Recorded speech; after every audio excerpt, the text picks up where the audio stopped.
সাপ সাপ।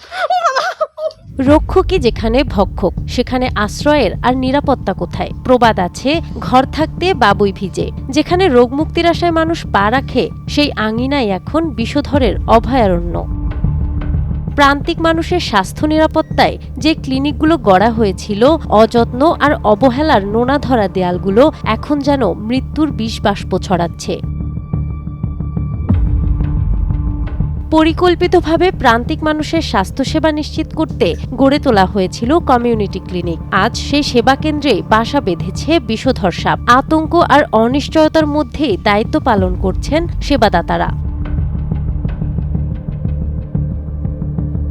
সংস্কারের অভাবে ঝালকাঠির অধিকাংশ কমিউনিটি ক্লিনিকের ভবন এখন চরম ঝুঁকিপূর্ণ।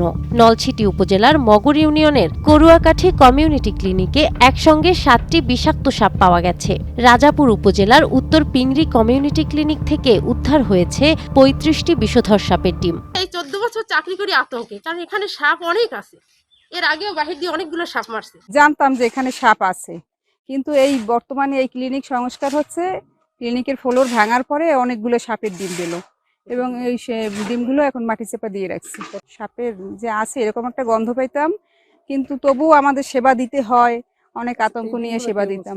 দীর্ঘদিন মেরামত না হওয়ায় ভবনের ফাঁক ফোকর আর গর্তে গড়ে উঠেছে সাপের আবাসস্থল। খসে পড়ছে ছাদ ও দেয়ালের প্লাস্টার, দেবে গেছে ফ্লোর, নষ্ট হয়ে গেছে টয়লেট, সেই সাথে নেই নিরাপদ পানির ব্যবস্থা। আমি 2022 সালে যোগদান করেছি। সেই পর থেকে আমরা দেখতেছি এখানে পানির কোনো ব্যবস্থা নাই। বিশেষ করে খাবার পানির তো একদমই ব্যবস্থা নেই। তারপরে বাথরুমের অবস্থা খুবই খারাপ। বাথরুমে সাধারণত রোগীরা, গর্ভবতী নারী এবং মহিলারা আসেন, তারা বাথরুম ব্যবহারের জন্য যেতে চায়, কিন্তু তারা এখানে কোনো ওয়াশরুমের সুব্যবস্থা না থাকায় তারা এটা ব্যবহার করতে পারেন না। ছাদ থেকে পানি পড়ে, আমরা যখন সেবা দেই আমাদের রোগীরাও অনেক সময় ভিজে যায়। এই ক্লিনিকের পানি পড়ে, তারপরে আস্তর ভেঙে ভেঙে যাচ্ছে, ফ্লোরের অবস্থা ভালো না।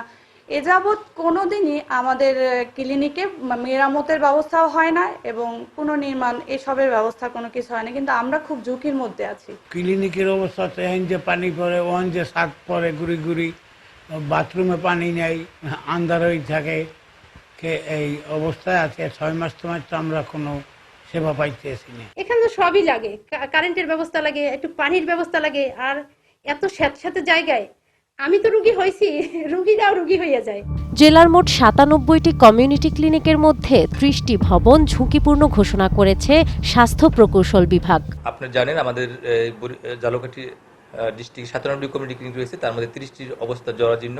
আমাদের কর্মীরা একটা ঝুঁকির মধ্যেই মোটামুটি সেবা দিয়ে যাচ্ছে প্রতিনিয়ত, কারণ এখানে অতিবৃষ্টির জন্য অথবা জোয়ারের পানি বাড়লে কমিউনিটি ক্লিনিকে পানি উঠে যায় এবং এই 30টি জরাজীর্ণ কমিউনিটি ক্লিনিক রিপেয়ারের জন্য অথবা পুনর্নির্মাণের জন্য আমরা সংশ্লিষ্ট প্রতিষ্ঠানকে বলেছি এবং অতি সত্বরই এর ব্যবস্থা নেবে বলে আমাকে আশ্বাস দিয়েছে। সংস্কার আর তদারকির অভাবে প্রান্তিক মানুষের স্বাস্থ্যসেবায় পড়েছে বড় ধরনের ঝুঁকিতে। নাহার বৃষ্টি, টাইমস টুডে।